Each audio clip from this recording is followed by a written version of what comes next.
Alors, cette semaine, on a eu la Ligue des Champions, les matchs allés, les quarts de finale allés de la Ligue des Champions. Première question, on va commencer avec toi, Imran. Est-ce que actuellement le Bayern réalise sa pire saison? Pire saison, heu, c'est un peu dur, ça aurait été un peu dur s'il y aurait eu toujours Nagelsmann, mais au vu de la tournure, j'ai envie de dire oui.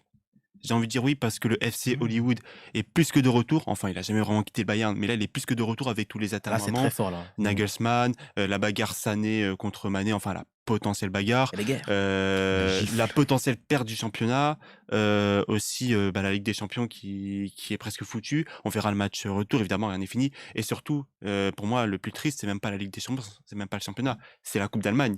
Le match contre Fribourg. Tu sentais que le Bayern ne pouvait rien faire face à un adversaire comme Sachant que l'année Fribourg. dernière, ils l'ont perdu, c'est Leipzig qui l'a remporté. Et oui, Hmm. et le triplé, on sait que c'est important. Et ce qui est embêtant avec ce club, c'est que Nagelsmann a été licencié pour un lobby de court terme, pour sauver le triplé. Alors que au final, en le remplaçant, bah, tu as juste, voilà, ouvert la porte à un casse-tête. Donc franchement, pour moi, c'est la pire saison depuis 2011-2012. Et cette saison-là, il me semble que le Bayern n'avait pas remporté de titre. Ils Bah avaient, là, ils avaient perdu le triplé cette année-là. Parce qu'ils auraient pu le faire également. dès 2012, mais ils ont tout perdu en une semaine top chrono, quoi. Également et encore une fois, on voit les mêmes symptômes qu'en 2012 dans le jeu. On voit une équipe qui a la possession, mais une équipe qui n'arrive pas à conclure et qui se fait surprendre bêtement derrière par des erreurs défensives. Qui serait pas temps aussi de se séparer de certains joueurs, Niabri, peut-être pourquoi pas aussi le Roi Sané. On a vu que c'est Surtout le Roi Sané. Le Roi Sané, Gnabry, c'est des joueurs qui sont trop peu inefficaces, qui vont beaucoup faire de choses, mais qui au moment de conclure, au moment de faire la dernière passe qui compte, ils vont avoir des atermoiements. Et puis aussi, le Bayern manque d'un tueur. On l'aime bien, Choupo-Moting. Il est sympa, mais le problème, c'est qu'un attaquant du Bayern doit savoir marquer sur ses seules occasions, parce qu'en Ligue des Champions et dans certains matchs en Allemagne, tu sais très bien que tu vas pas avoir non plus 5000 occasions. Et c'est un peu le cercle vicieux de la Bundesliga, c'est que plus tu as des occasions, plus un peu t'es laxiste parce que tu sais que tu vas avoir plusieurs occasions. Alors qu'en Ligue des Champions, le contrat c'est différent. Tu as des défenses resserrées et donc t'as pas ces 5 occasions-là. Tu en as au maximum 2 voire 3 et tu dois être décisif. Et c'est souvent le problème avec des joueurs comme Sané ou Choupo-Moting. Là où je suis pas trop d'accord avec toi et je te trouve un peu dur, déjà, c'est que Choupo-Moting n'était pas là, il était blessé à l'Etihad Stadium. Ensuite, Gnabry, là, pour le coup, je trouve que c'est quand même assez cocasse, parce que l'année dernière, il a 1 an de la fin de son contrat, il y a un intérêt très clair du Real Madrid pour le signer, sauf que c'est encore une machine à but à ce moment-là, et le Bayern le prolonge logiquement parce qu'ils se disent, bon, on peut pas investir encore sur un buteur, mais on peut prolonger Serge Gnabry à ce moment-là. Donc c'était le move à faire pour le Bayern à ce moment-là. Je pense que personne n'aurait imaginé que Gnabry fasse une saison de cet acabit-là. Après, est-ce que c'est la pire saison du Bayern? Oui et non. Parce que moi, j'ai souvenir quand même de la saison 2018-2019 sous Kovac, où simplement tu perds, tu sors huitième contre Liverpool en championnat, Mais il y a un doublé. Il y a un doublé au final. Alors que il y a un là, il y aura doublé, même pas mais le c'est un doublé. doublé vraiment en cache-misère. Et en fait, c'est pas parce qu'il y a des titres à la fin de la saison que la saison est forcément bonne. Et le Bayern, c'est peut-être la saison, c'est peut-être l'équipe qui l'illustre le mieux avec le Real Madrid à certaines années.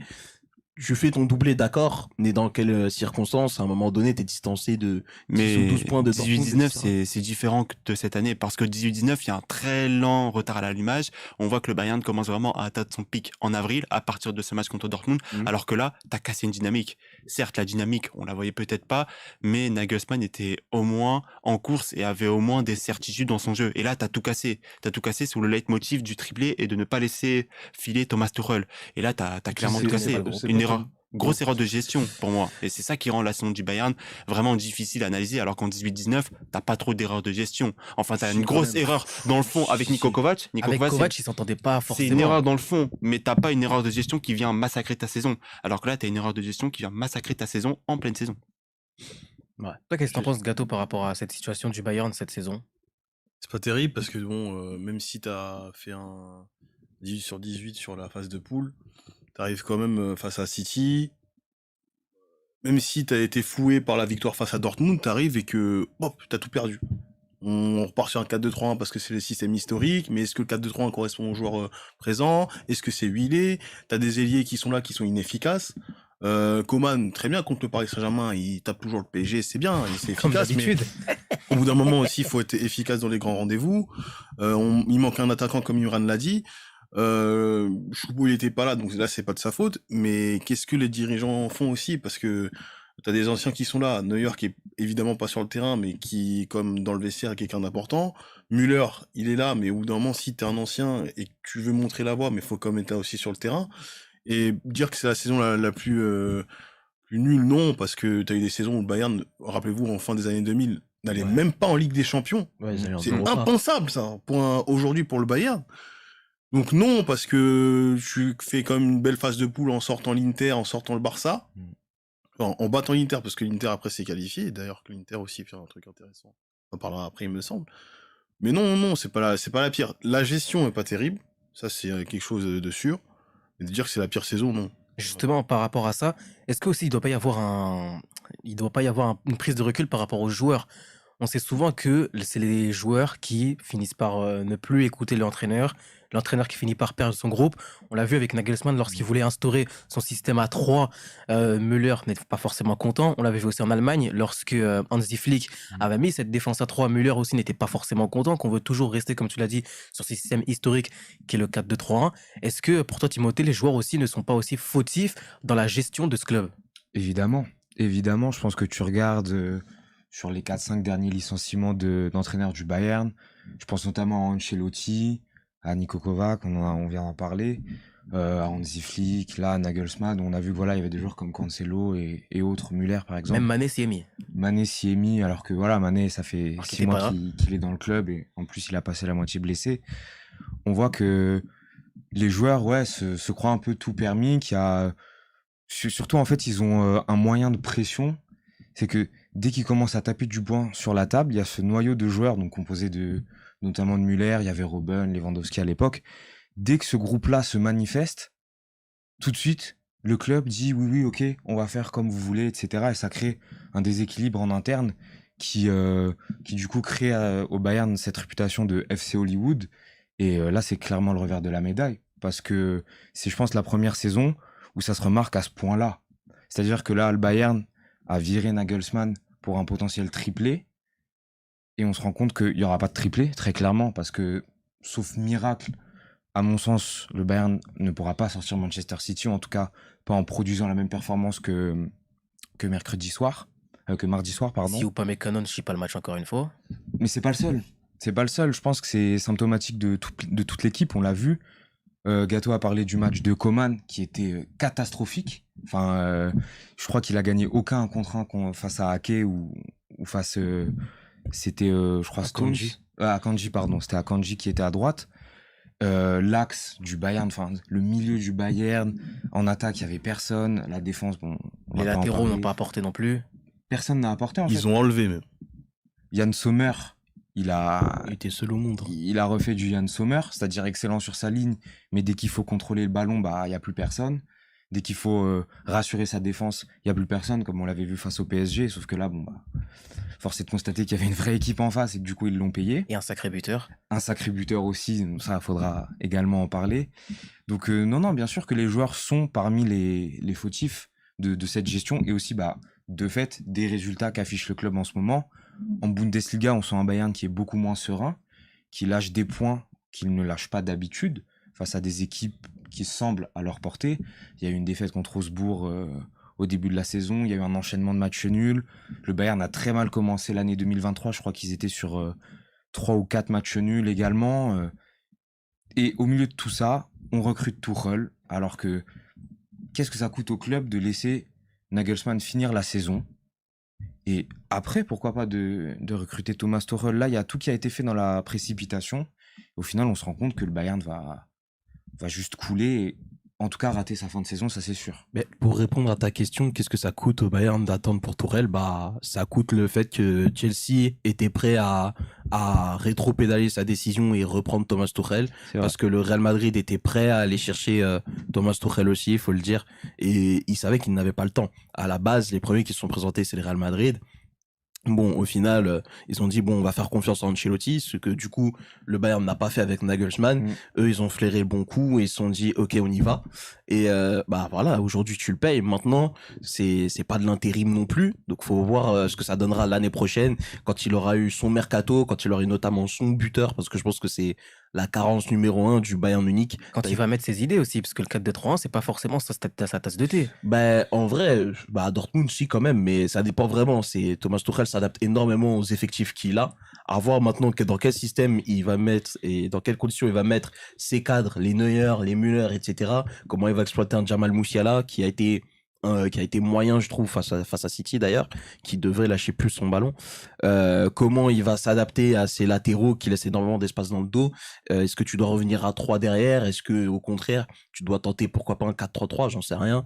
C'est à lui de le savoir, c'est au Bayern de le savoir et on aura les premiers réels éléments de réponse cet été, je pense.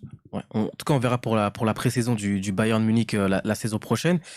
On reprochait souvent aux équipes de Ligue 1 de ne pas réussir à passer le cap des huitièmes de finale ou même le cap des phases de poule CF Marseille. Cette saison, c'est différent pour les clubs italiens. Naples, Milan et l'Inter qui passent le cap des quarts de finale. Peut-être potentiellement l'Inter qui va aller en demi-finale de la Ligue des Champions. Est-ce que les clubs italiens, selon vous, peuvent réitérer ces exploits-là chaque saison? Non. Non plus. Pareil. Non. Pourquoi? Vous savez Ça va pourquoi? être difficile. Parce que là, en fait, la présence des clubs italiens, c'est le déclin des clubs espagnols. Quand on a le Barça qui peine en Ligue des Champions depuis 2 ans, ou à la rigueur même... L'Atlético qui finit dernier. Ouais, mais parce que le Barça aussi, ils sortent aussi en 8e. Avant de sortir en phase de poule, ils sortent en 8e contre le Paris Saint-Germain. Ouais, Donc du coup, c'est vraiment l'Atlético aussi, qui a fait une phase de poule réellement honteuse. Séville Et aussi. Séville aussi, c'est pas terrible. Et franchement, je pense que n'importe quel entraîneur aurait été viré vu la phase de poule qu'a fait l'Atlético, mais comme c'est Simeone il incarne quelque chose de très important, on l'a pas viré parce que c'est aussi un homme vraiment qui incarne l'Atlético. L'Atlético sans Simeone, c'est difficile de s'imaginer. Maintenant, les clubs espagnols, je pense qu'ils vont revenir au fur et à mesure. Et les clubs italiens, ils ont affronté qui? Il y a eu vraiment des tirages un peu simples. Napoli, ils ont fait quelque chose de très bien face au club allemand, c'était Francfort. Francfort. Mais Francfort, on n'a rien, Et c'est on n'a Francfort. rien à faire en huitième de finale de la Ligue des Champions, logiquement. Donc moi, je pense pas que ce soit réalisable. Un seul pour aller en demi. Voilà, Milan, ils sont en train de construire quelque chose d'intéressant, très bien. Mais les trois, les retrouver à ce niveau-là à un moment, non. C'est un Exactement. épiphénomène en fait. Parce que concrètement, il y a et le déclin des clubs espagnols, comme Gatto l'a souligné, et aussi le déclin des clubs anglais, en tout cas cette année. Parce que tu vois que Chelsea est dans le dur, même s'ils sont en quart de finale. Liverpool est dans le dur aussi. T'as Manchester United qui est en Europa League, t'as Arsenal qui est en Europa League, t'as City Éliminé. finalement qui tient le rythme. En fait, finalement, tu regardes l'Angleterre et l'Espagne, t'as City et le Real qui tiennent le rang cette année, en tout cas. Et les autres, c'est Et beaucoup plus l'Allemagne galère. aussi. L'Allemagne aussi. Parce que t'as pas Leipzig, t'as pas Dortmund, t'as C'est ça. que le Bayern comme chaque année en fait. Ouais, c'est ça. Donc, Et le problème, c'est quoi? C'est que d'ailleurs, au passage, si dans toute logique, le Real et City vont s'affronter en demi, donc ça va en dire long, je pense. Mais ouais, le problème, c'est que je pense que les clubs italiens bénéficient d'un exceptionnel écosystème, ou du moins d'un moment T où qui aurait prédit qu'il y aurait 3 clubs italiens en quart de finale de LDC au coup d'envoi de la saison? Personne. Parce que même le Napoli, qu'on voit exceptionnel, personne voyait le Napoli faire cette saison-là. mais personne. Déjà. On voyait Personne. potentiellement faire le Milan un back-to-back ou une concurrence entre les deux Milan. Mais Oui, pas le Napoli qui s'immisce. Il y avait quelques-uns qui disaient quand même l'Inter, mais c'était en Serie A. Personne ne les voyait aller aussi loin en Ligue des Champions, sachant qu'ils n'avaient jamais passé le stade des huitièmes de finale. Et même là, ils vont qu'il y avait sortir cette année souvent un encore problème. contre Milan, tu vois. Donc, c'est ça le problème. Qu'est-ce que t'en penses, Imran? Je pense que déjà, les Italiens, ils ont eu pas mal de chance au tirage. Quand t'as l'AC Milan qui prend un Tottenham qui gamberge, quand t'as Bah, t'as Willy Tottenham en plus. Oui, c'est vrai. quand t'as l'Inter Milan Et qui ça compte pas, c'est prend pas grave. quand t'as l'Inter Milan qui prend un Porto avec pas mal d'absents, avec Otavio qui est absent, avec une ligne incroyable devant le but. Quand tu as Naples qui prend un Francfort qui est survolté, mais qui derrière Dijon que perd Il se sabote. son meilleur joueur, Colomboigny. Du coup, t'as ces deux chances-là qu'il faut. C'est un ensemble et les éléments qui ont été cités par mes deux camarades sont excellents parce que, encore une fois, les exploits des clubs italiens, c'est un nivellement par le bas en Europe, un nivellement par le bas, par le déclin des clubs anglais, espagnols et Allemand? et allemand aussi. Et pour parler un peu plus des matchs, pour parler notamment de ce Milan-Napoli, j'ai l'impression de voir une équipe de championnat qui n'a pas l'expérience en coupe, le Napoli, et de voir une équipe de l'AC Milan qui, en championnat, n'aurait jamais dû gagner le Scudetto l'année dernière, et qui est une équipe de coupe qui est excellente sur un match, qui peut faire trébucher n'importe qui, mais qui est incapable de tenir sur la durée. Et on l'a vu. On le voit en championnat, l'AC Milan est incapable de gagner les matchs contre les petites équipes, contre les blocs bas, contre Salernitana, contre C'était qui le dernier match où ils ont fait un match nul? Même Giroud, il marque de la main, l'adversaire. Je sais pas, Empoli? Non. C'est Empoli, oui, c'était Empoli. Là, ils vont jouer contre Bologne. On s'attend pas à grand chose 15 heures. côté milanais. Mais par contre, dans les gros matchs, l'AC Milan est là parce que défensivement, c'est solide. Encore une fois, j'en reviens à Mike Maignan qui apporte quelque chose, à Tomori qui apporte C'est quelque la valeur chose. sûre. Depuis qu'il est revenu, Milan va mieux. Mm. Et tu vois aussi que dans les gros matchs, l'AC Milan, ils sont souvent là. Et c'était le cas aussi l'année dernière. Dans les gros matchs, Milan, ça gagnait des points. Mais dans les petits matchs, Milan, ça perdait. Et du coup, je vois vraiment cette équipe faire quelque chose, mais il ne faudra pas tirer de conclusion sur le football italien parce qu'encore une fois, c'est un nivellement par le bas et le football italien est encore aujourd'hui en pleine reconstruction. On est en train de se rendre compte qu'il y a des problèmes. La non-qualification à la Coupe du Monde a fait ressurgir les 10 problèmes ans. de la formation. 10 ans pour les saisir. Les infrastructures sont encore assez vétustes. On fait pas Je- souvent confiance aux jeunes aussi. On fait pas souvent confiance aux jeunes aussi. Pioli. Où sont les jeunes comme Daniele Maldini, comme Astar C'est Vranks, prêté Maledini. Maldini qui est prêté, mais l'année dernière, il aurait pu le faire jouer quand il y avait eu des absences, notamment Brahim Diaz. Il a préféré improviser un caissier en 10. Il est où, par exemple, Astar Vranks? Malik Thiaw, il a mis 6 mois avant d'être titulaire et on a vu que son niveau était excellent. Même Kaloulou, il a fallu un concours de circonstances l'année dernière entre la blessure de Kier, de Romagnoli et le positionnement de Calabria en latéral droit pour que Kaloulou puisse avoir du temps de jeu. Donc, va falloir vraiment que la Serie A se mette face à ces problèmes et que la Ligue des Champions ne vienne pas intervenir comme un trompe-l'œil parce que sinon ils vont replonger et la claque va être terrible. En fait, faut pas tirer de conclusion hâtive non plus. Je pense que c'est une question, là, on la pose maintenant, on est obligé, tu vois. Mais je pense qu'on aura une réponse d'ici 2-3 ans. On va voir s'ils arrivent à confirmer sur le moyen terme, sur 3-4 ans. Et Avec là, la on nouvelle saura réforme. si vraiment la Serie A elle est de retour au sommet ou si vraiment c'est juste un épiphénomène comme là, en tout cas à l'heure actuelle, on est en droit de le penser. Ok. Et justement, sur Vas-y. Wakata, le deuxième de la Serie A aujourd'hui reflète parfaitement l'état du championnat italien. Je veux bien que la Lazio soit une bonne équipe, je veux bien que Maurizio Sarri soit un super coach, c'est bien. Mais La si Roma, l'AC troisième Milan, aussi.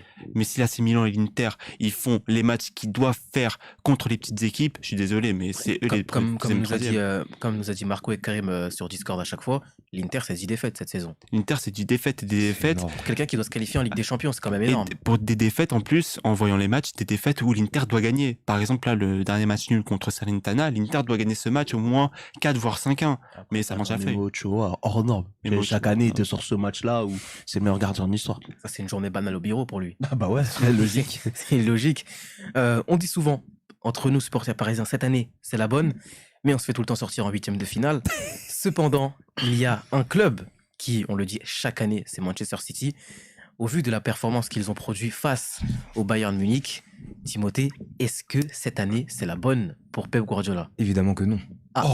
Évidemment que non. Super Alors, général. Moi, forcément. Comme c'est étonnant. Comme je supporte Comme United en rancunien. première ligue, je peux pas valider ce qu'est en train de faire le rival. En plus sérieusement, ce que City a proposé contre le Bayern, c'était quand même du football de très très haut niveau. Et au vu du match 3-0, c'est pas cher payé pour le Bayern parce que ils auraient pu en concéder beaucoup plus. On a vu pour une fois une équipe qui semblait vraiment sereine de bout en bout. La défense, qui a longtemps été le point faible de Manchester City, a été excellente. Le milieu, bon, comme d'habitude, a très bien travaillé. Et, en attaque, il n'y a rien à dire, hein. Le trio Haaland, Silva et Grealish a été vraiment très complémentaire et a compris son rôle et a fait très très mal à cette défense qui était déjà chancelante du Bayern. Maintenant, ils sont pas forcément dans la bonne moitié de tableau, dans le sens où s'ils se qualifient, ce qui semble assez probable, même si on sait jamais, il y a un match retour à jouer, La Maison Blanche. il y a la Maison Blanche. Normalement, il y a la Maison Blanche. Peut-être qu'après, ça sera Chelsea. Il y aura la Maison Il y Blanche. aura la Maison Blanche, t'inquiète. Pas Voilà. dit- On pas sait d'illusion. jamais. On Non, sait arrête, jamais. arrête, de arrête. Chelsea a parlé de la On Maison sait Blanche. jamais. T'inquiète, on sait. Non, vous savez rien. Si. Non. Si la qualification du Real est actée là en début de semaine, De toute façon, même Chelsea sont capables de sauter. Ok. c'est ce que j'allais dire, même Chelsea, c'est bien le type de scénario qui conviendrait aux Blues de Lampard. Mais si on table sur une qualification du Real, la marche sera trop haute. Pas nécessairement dans le jeu, parce que quand cette équipe-là de City fait de tels matchs, je pense qu'il n'y a aucune équipe qui peut rivaliser. Ça, on en a déjà parlé maintes et maintes fois. C'est une machine qui est extrêmement bien huilée. Le Manchester City de Guardiola, tous les rouages fonctionnent, tout va bien, mais tout va bien quand il n'y a pas de réaction en face. Et ça, c'est une constante. Chaque année, on le voit. Il y a un match en quart, en demi, en huitième, en Ligue des Champions. On se dit, ok, c'est l'année de City. Ils sont trop forts. Ça marche trop bien. Jusqu'à ce qu'ils concèdent pas de but. Et c'est ça. Il y a toujours un événement qui fait que c'est un but, un penalty. Je repense notamment à la main d'Aymeric Laporte en demi-finale l'an dernier qui a complètement plombé le match ou des occasions La faute de ratées. Ruben Dias. Il y a plein de petits événements comme ça, plein de petits détails qui paraissent anodins sur une campagne européenne, qui en fait à chaque fois font dysfonctionner la machine. Là, ça ne s'est pas vu parce que le Bayern était complètement aphone, était complètement amorphe, n'a rien proposé. On avait des joueurs qui étaient complètement apathiques sur le terrain et qui étaient bien loin de ce qu'est le Bayern de Munich. Mais contre le Real, on sait très bien que ce ne sera pas la même chose. On sait très bien que si Manchester City mène de 0, voire 3-0, on sait très bien que tout peut arriver. Parce que le Real, c'est pareil, c'est une équipe où tout se joue sur les détails. City, tout se joue sur les détails aussi, mais d'un point de vue plutôt négatif. Il suffit juste qu'il y ait cette rencontre-là d'éventualité, Ce grain de sable. ce fameux grain de sable qui a déjà fonctionné l'an dernier pour le Real, pour que ça saute. Donc, en termes de jeu, City n'a pas de concurrent, mais on a très bien vu sur les dernières années que la Ligue des Champions, c'est pas que des pions, c'est pas que de la tactique. Il y a un facteur, ce fameux facteur X, on saurait pas vraiment l'expliquer, on saurait pas vraiment comment le décrire, mais on sait quand une équipe là, et je pense que City ne l'a pas encore, et le Real, on sait que cette équipe-là a ce facteur X. Abdou, tu disais souvent que Manchester City manquait de facteur X, n'avait pas ce petit grain de sable en plus, n'avait pas cette inspiration. Voilà, La petite étincelle. voilà, la petite étincelle. Ce joueur instinct-là qui te fait la différence, ils l'ont. Ils sont plus complets. Mais il y a encore un autre grain de sable, les mecs. C'est qui? Le gardien, Ederson. Si vous regardez bien, cette édition de Ligue des Champions, c'est une édition Face à dédiée Leipzig, au il a fait un très C'est très une mauvais édition match. de gardien de but. Tu regardes Mike Maignan, tu regardes Thibaut Courtois, qui est hors norme. Tu regardes André Onana, qui Ouais. est stratosphérique. C'est une édition de gardien. Et cette année-là, d'ailleurs, je pense même que c'est même pas impossible qu'un gardien soit élu Il a meilleur fait un joueur bon européen. match quand même face au Bayern. Il a fait un bon match. Même, C'est regarde la correct. différence entre Yann Sommer et face à Ederson. Yann Sommer, il est bon sur sa ligne, mais il te fait des relances. Bon, au final, tu te dis que ouais, c'est Si peut-être ça Haaland qui a fait un péché. tacle, il y a but. Hein. C'est ça. Et c'est ça le problème. Et je te dirais qu'en fait, tu sais, j'ai trouvé la meilleure analogie pour Manchester City. Manchester City, en Ligue des Champions, c'est les tontons dans les années 2000. Je m'explique. T'as le beau costume, t'as les chaussures croco, mais t'as pas mis de chaussettes. Et en fait, Ederson, c'est la chaussette manquante. Vraiment. C'est-à-dire qu'en fait, tu regardes, et face au Bayern, il l'a dit, Timothée, c'était une équipe totalement amorphe. Il y avait rien à proposer. Et même le sauvetage qui change tout, c'est Ruben Dias qui le fait sur la frappe de Moussiala en première période. Mais en fin de compte, Ederson, il était battu sur ce truc-là. Si vous voyez la séquence, il partait à l'opposé carrément. Donc en fait, tu regardes, je suis désolé, mais si, admettons, là actuellement, on est à la mi-chemin des matchs. Pour l'instant, les qualifiés, c'est AC Milan, Inter, Real Madrid et City. Bayern Munich. Tu regardes les gardiens. Si, pas le Bayern. City, pardon. Lapsus révélateur. Tu regardes les gardiens, c'est Mike Maignan contre André Onana, Thibaut Courtois contre Ederson. Et tu l'as vu l'année dernière à quel point Thibaut À Courtois la finale. a été énorme. Tu l'as vu en 2021 comment Edouard Mendy avait été énorme. Tu l'as vu en 2020 le Manuel comment Neuer Neuer, comment il a c'est été énorme. incroyable. Tu l'as vu en 2019 avec Alisson. Tu l'as vu de 2016 à 2018 avec Keylor Navas. Tu l'as vu en 2015 avec Ter Stegen. Tu l'as vu en 2014 avec Casillas, c'était un peu moins vrai, c'était plus pour toi.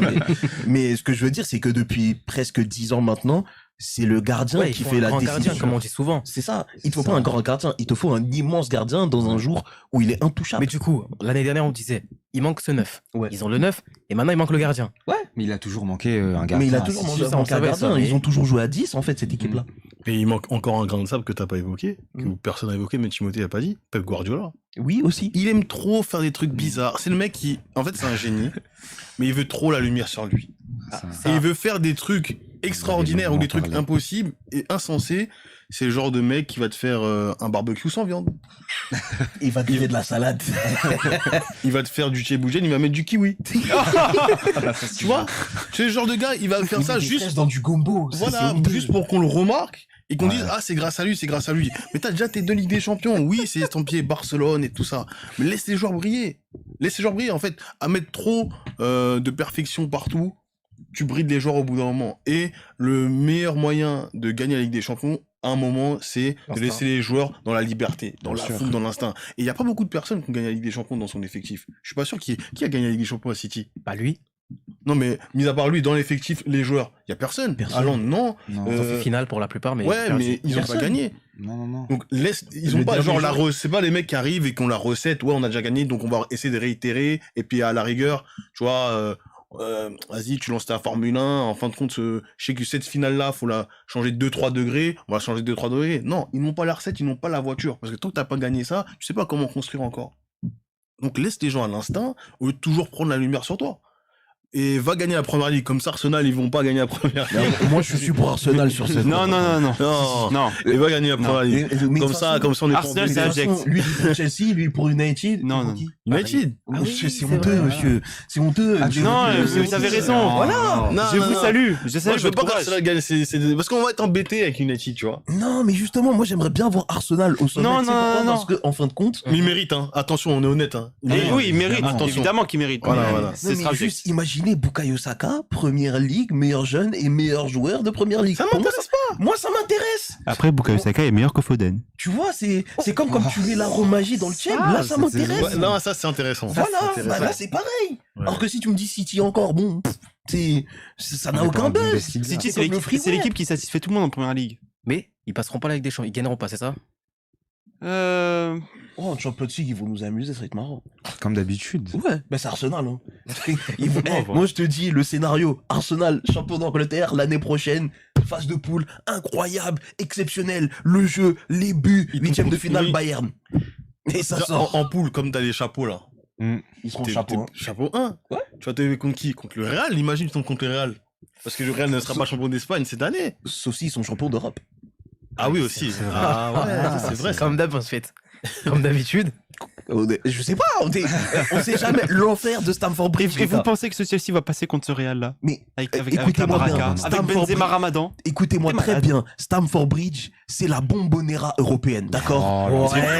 J'ai fait un Ouais, trade ça, j'ai ouais. fait un trade j'ai des là-dessus. trucs de d'ailleurs. ouf, là. Là, c'est un mensonge, là. On sait jamais, on sait jamais. Non, parce que on connaît le Big Five Curse. C'est le Big Five, on parle, et après, bah, c'est fini. Donc moi, je vous dis, les gars, on a saucé City jusque là. Moi, depuis tout à l'heure, j'essaye de faire le pare-feu. Justement, avec le viens, on parle Real. d'Arsenal. Non. Si, le Big Five Curse, Arsenal. Non, parlons de Manchester City encore. Moi, j'aime Non, bien ce club. Parlons d'Arsenal. Le jeu, Rodri, tout ça, moi, ça me parle. En tout cas, moi, City, ils ont les moyens. Hein. Mais si Guardiola il prend pas un peu sur lui, ils ne gagneront pas cette Champions Mais League. bon, en plus, sur le match face au Bayern, il y avait une action, je sais plus c'était qui avait tiré. Enfin, non, il a pas tiré, en fait. Il a même pas tiré. Il a fait une passe en retrait encore une fois. Et je m'étais dit, ah, mais vas-y, tente, tire. Pied gauche, reprise de volée, tu peux la mettre.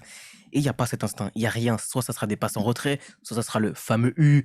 On revient. Et après, il va y avoir cette fameuse transversale, la passe décisive et l'ouverture du score. La seule chose, c'est Rodri qui met cette frappe. Et là, tu te dis, ah là, il s'est dit, il va tenter, il va quand même la mettre et il l'a mise. Au Mhm. final, c'est un truc instinctif. Tu es là, tu contrôles la petite passe de Bernardo Silva. Au lieu de vouloir mettre une passe dans l'intervalle, tu tires. Et en plus, ça rentre. Comme Bah, par hasard, justement, ça rentre. Silva, il symbolise tout ça. Bernardo Silva, c'est quelqu'un qui prend énormément de temps avant de faire la passe. Pour ça, Il Guardiola l'aime contrôle, bien. il contrôle, et après il fait la passe. Mais t'as pas cet instinct-là. Il a pas ce genre d'une touche, ou alors cette capacité à frapper.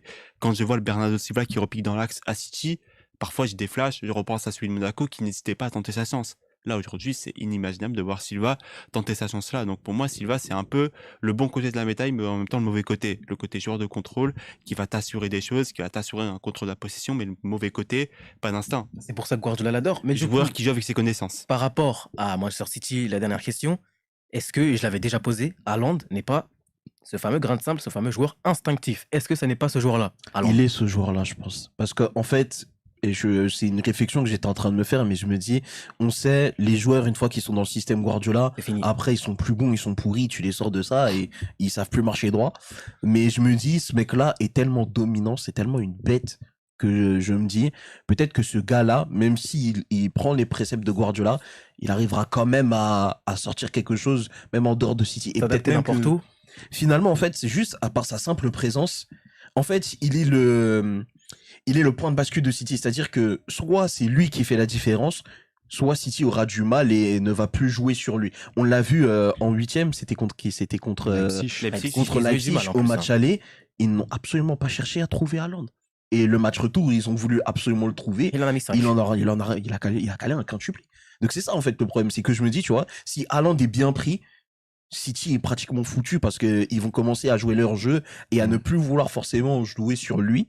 Et c'est ce qui risque de leur coûter cher. C'est peut-être ce qui va arriver dans les années à venir parce qu'au début, par exemple, avec le PSG, tu avais Mbappé qui était inarrêtable. Les équipes commençaient à faire des prises à 2, prises à 3.